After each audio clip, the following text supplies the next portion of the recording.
What's up, YouTube? Back with another movie review. You see the bandana and you see the straw hat. It's time for another review. Alright, this time I'm reviewing The Gods of Egypt. The movie was PG-13. Before I started this review, I did just a little bit, just the smallest bit of research about actual Egyptian gods to see how true it actually was. Alright, and I would have did more, but I didn't remember the names. I only remembered the main names, so I was only able to look up them. So bear with me. Alright. Now I'm gonna tell y'all who played the most significant roles in the movie. Alright, Horus is god of the sky. In the movie he was like a falcon of sorts, a golden falcon of sorts. And there's Set. He was the bad guy in the movie. He has like a long black jackal-like head, and he had like a black set of armor. It's like instead of just having the head of like the animal and then the human body, they actually had like armor. They actually had like armored suits to go along with it. I felt that was a great way to tie in audiences and appeal to everyone in general because it was shiny. And there's Ra. He's the most powerful god of them all. He is the founding father. He's the founding father of them. And then there is Hathor. Hathor, the goddess of love and joy, nicknamed Mistress of the West. Alright, now into the movie. Hold up. Alright. Horus was the son of Isis and Osiris. Okay, now the movie starts off with actually two people. This mortal named Beck and his girl. Okay, so they talking a little bit. Beck is a thief, so he being real helpful and all that. So he's like, "Oh, you fallen, sir," and he helps him get up. And then his girl say, "Hey, you being a little too nice today. What you got going on? Show me them hands." And then he had jugged the ring from this dude he had just helped up. I thought that was funny. And okay. Now back to Isis and Osiris. Now Osiris was just about to pass the torch of being king of Egypt, god of Egypt or whatever. So he was just about to pass the throne to his son Horus. But right before he passes it, this is when Set comes through.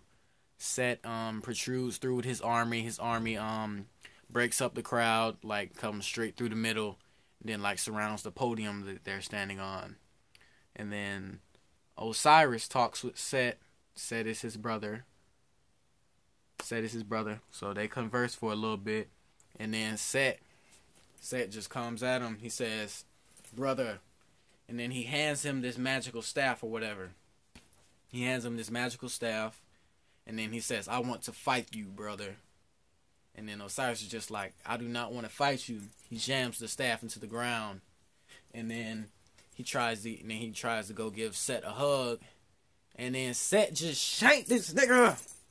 He just shanked him. He's like, And then Osiris like, you a bitch.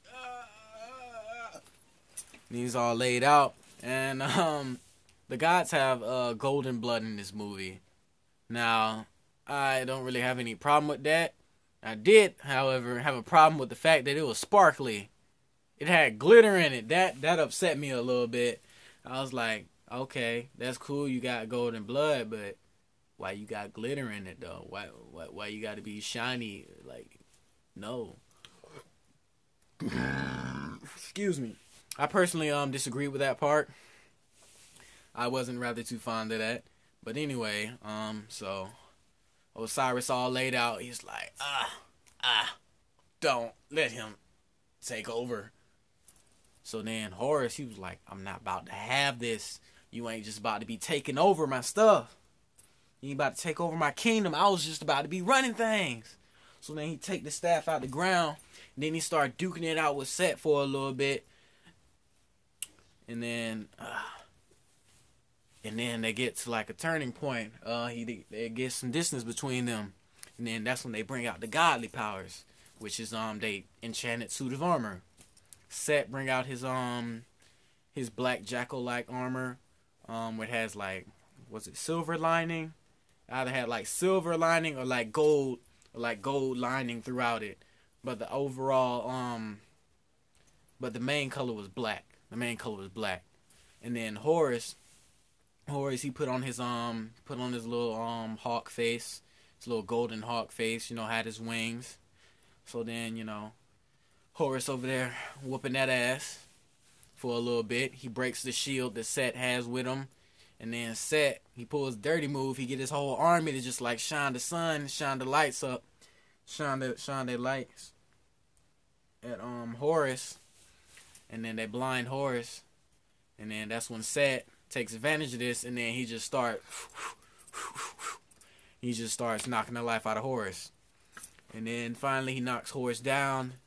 He knocked him out of his own. He's falling out of his armor. He's returning back to his human looking form. And then he walks over and he just steals both of his eyes. Yes, graphic, I know.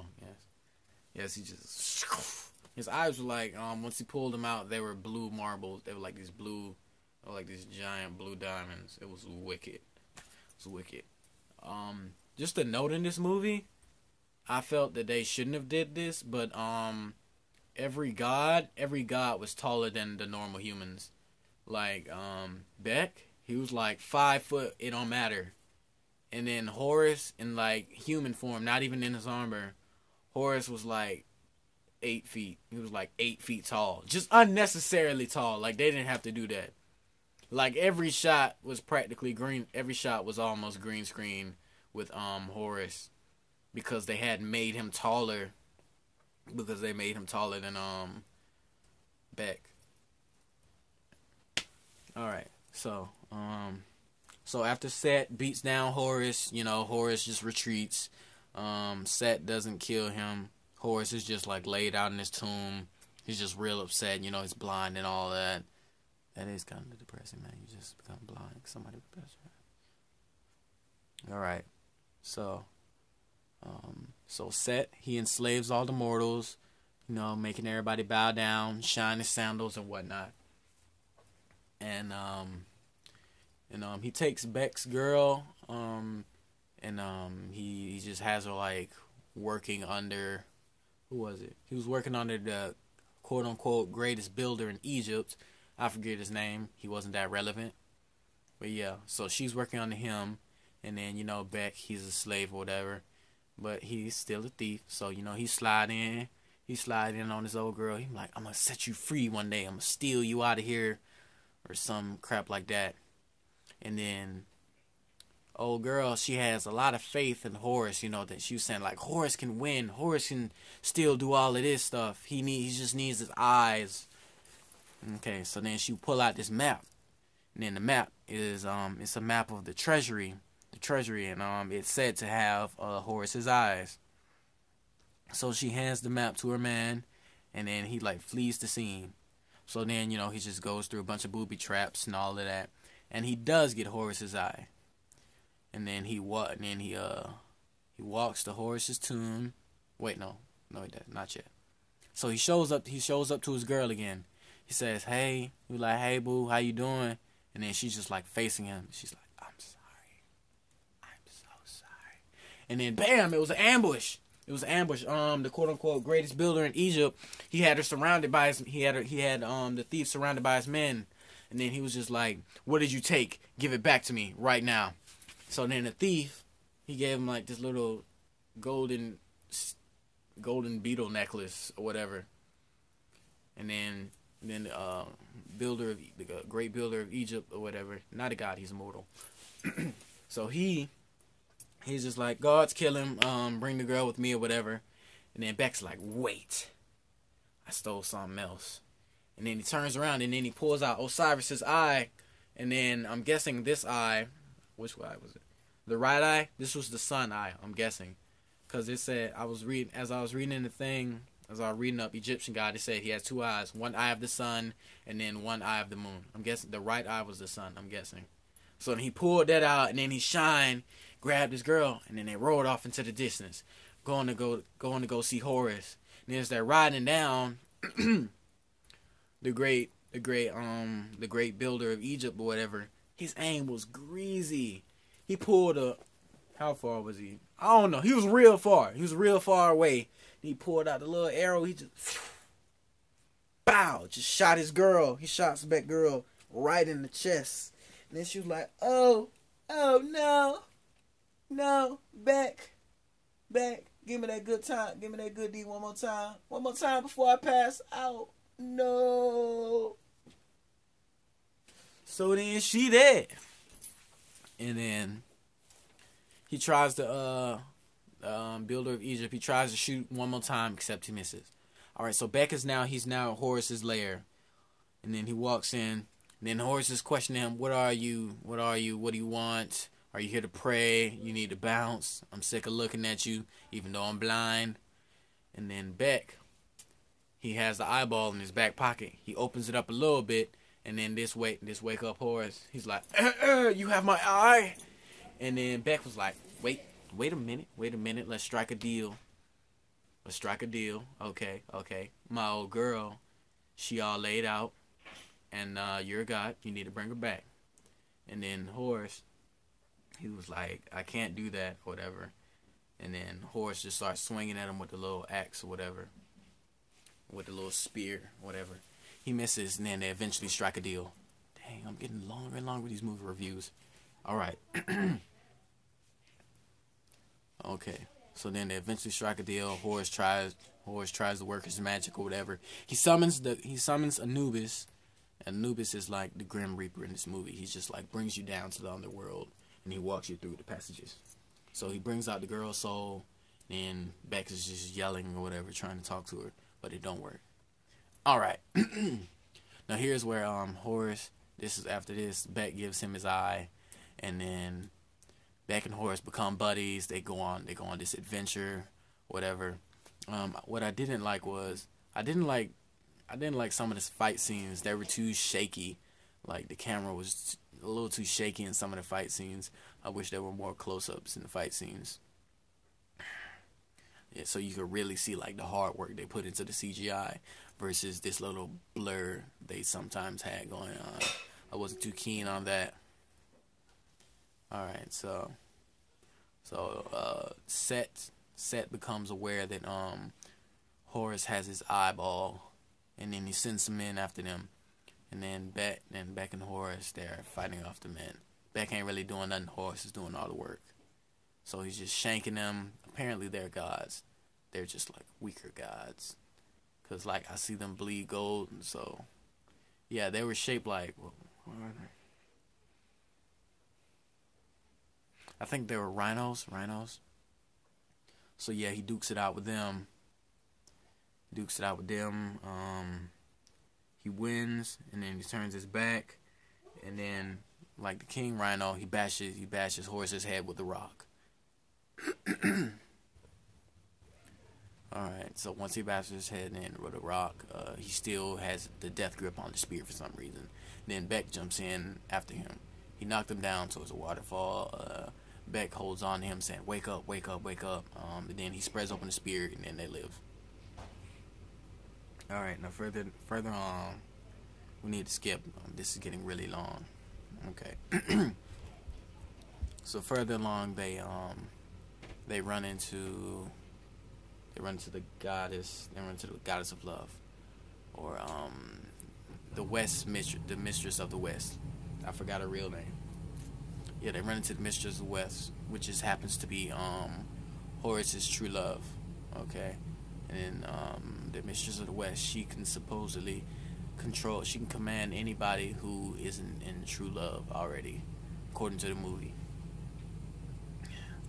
So then they oh yeah, the Mistress of Love, she was with Set for a little bit. After he started running stuff, he claimed her. He claimed her to be his queen or whatever. Alright, let's see. So the Mistress of the West, she manages to free herself from Set, and then she meets up with Beck and Horus, and then they seek out to find the God of Knowledge. I don't know his name. I forgot. I didn't even bother to look him up. Okay, so they seek out the God of Knowledge so they can face the Sphinx, because the Sphinx will destroy anything in its path, apparently. Alright, so they get to the pyramid where the Sphinx is. Funny thing, this pyramid, it looks like the pyramid we see today, except it was constantly shifting. It had, it supposedly led to the center of the earth. This pyramid was constantly shifting. It was just, it was like magic. It was like magic. And,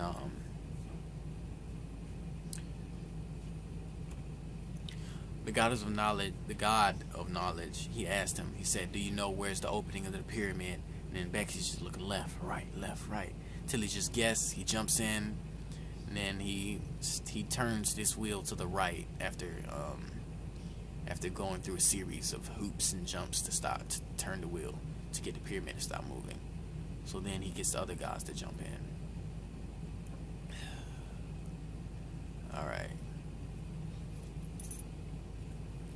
Alright, so they go in with the God of Knowledge, and they encounter the Sphinx.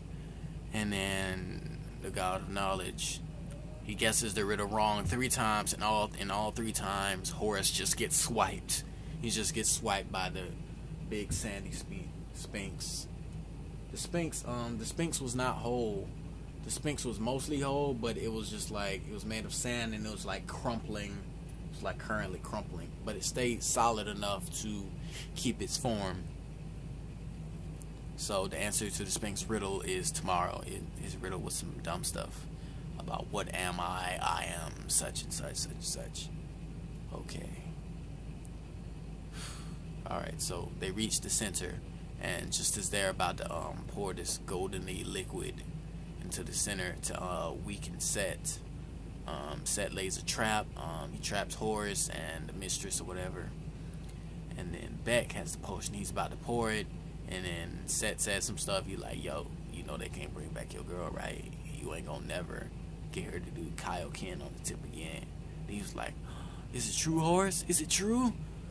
And then Horus just like, he's like, pour in the liquid, pour in the goldeny liquid to weaken Set or whatever. And then by that time Set stops him. He takes the God of Knowledge, rips his brain out, and then he just bounces and the little pyramid crumbles. Alright, so then after this there's a real cinematic moment. Beck is real upset. The Mistress of the Mistress of the West,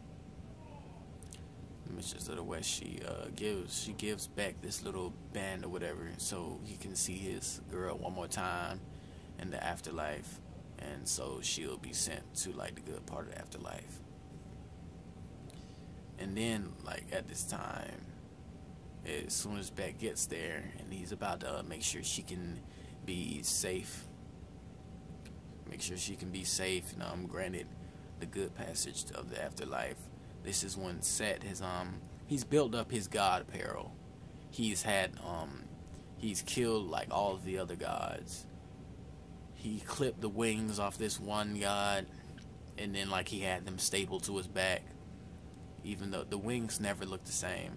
The wings stayed in this block form, but he was able to fly with them. Versus who he cut them off of, those wings were like fluttering and like full of life. They looked like wings. They were like rainbow colored. It was beautiful. This movie had some really beautiful effects. And then, you know, he had the brain implanted. He had the brain of the God of Knowledge implanted into his little thing. And he also had like the other eye of Osiris implanted like right here in his god armor. And so like when Beck was trying to talk to his lady, this is when all hell breaks loose, technically, because the afterworld balance was thrown out of whack, and Set had freed this little demon that Ra battles day and night to like keep the sun afloat and all of this good stuff. Alright, now Horus gets the great builder of Egypt to help them get to Set or whatever. Set is on the top of this pyramid. He's defeated Ra. Ra blasts him with his little sun scepter, and it didn't kill him because Set has, the power of a bunch of gods. So he overpowers Ra, steals his staff, and then he like calls forth the monster that Ra battles every night, because he wants to rebuild reality so he can be immortal, not as in afterlife immortal as in living over his kingdom he conquered. The guys in this movie do not live forever. They actually age, and Horus was actually 1,000. He was only 1,000 years old. Thought that was funny. So yeah, the gods do age in this movie. Alright, so we're back to Horus, Beck, and the builder of Egypt. They're in this little elevator thing. Horus jumps out for cinematic purposes and climbs to the top to ambush Set. And then in the middle of him like trying to sneak up on him, it cuts back to the elevator scene. Beck gets to fighting with the god of not God, but the builder of Egypt or whatever. And he wins. He pulls this little trick where he gets the builder of Egypt's neck into a rope, and then he drops some knowledge on him. He's like, yo, the gods you've been working for, that beast is gonna even eat the underworld, so you won't even be granted safe passage to the other side. And then he dies and falls down this little escalator. He falls down into the abyss. Alright, now Set is getting ambushed by Horus right now, and Set is winning. Set is owning that boy. He's broken the staff. Set has broken the staff that Horus was using to fight him, and then now Horus only has like one part of it now, and he's just fighting him. And then Horus easily gets overpowered, and just as Set is about to deliver the final blow, Beck intervenes. He lassos Indiana Jones style, and then he just like moves the sun staff so Horus doesn't get impaled. And then Beck just ropes, and he's just like swinging his way into the action, and then he manages to take out Horus's other eye out of out of Set's head. Whew. So then he tosses it to Horus. He's like, yo, Horus, you need to get this so you can get your wings and all that bullcrap. And then Horus is falling. Horus isn't falling. Beck is falling. And then Horus looks at his eyeball. And looks at Beck falling. And then he just jumps to the left towards Beck instead of grabbing his other eyeball and then getting Beck with his wings. Just for him to be hanging on the ledge with Beck and Set trying to melt them off. And then Horus apologizes. He says, I'm sorry for all I've done to you, and I'm sorry for this. And then he lets go of the ledge, and then he whips out his golden eagle armor, and apparently he could do it all along. So then, he brings Beck to safety, and then he beats Set down.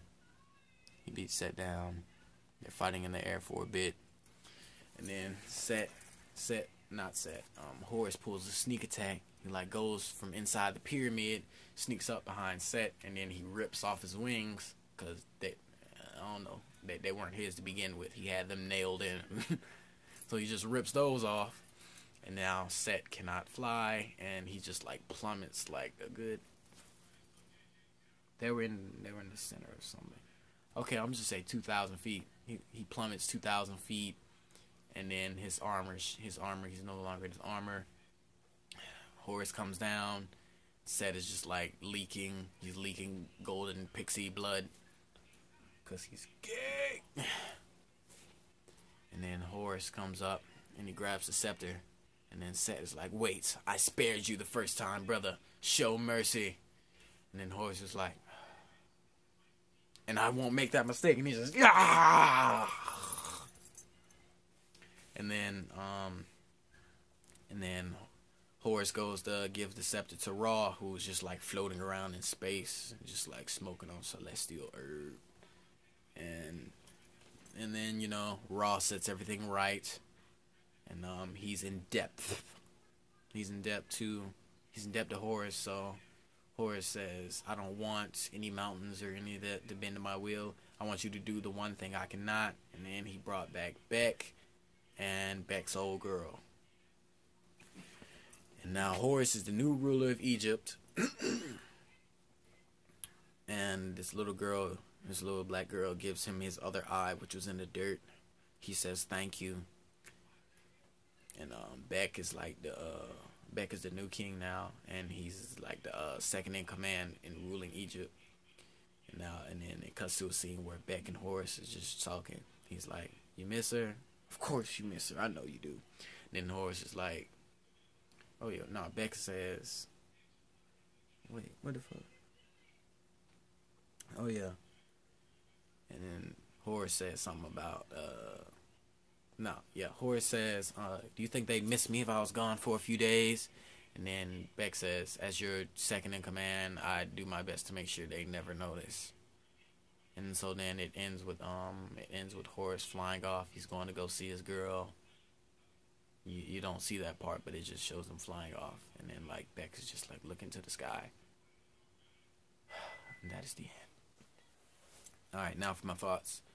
I feel this movie could have done a lot better had it not been branded to a PG-13.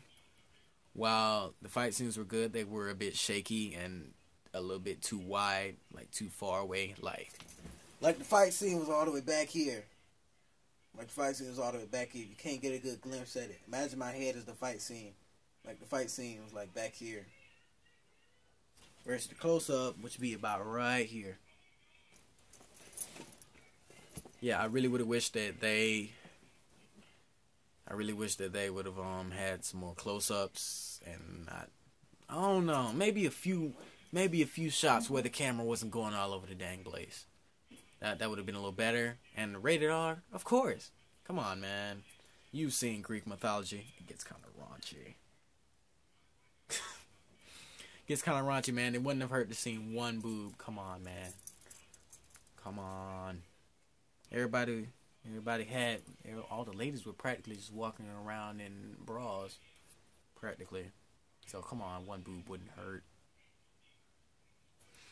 Yeah, but and other than that, I felt while fight scenes were okay, I felt they could have done a lot better. Like I don't know, could have been a little. They could have took a couple lessons from Spartacus, God of War, 300. They could have took a couple notes from that.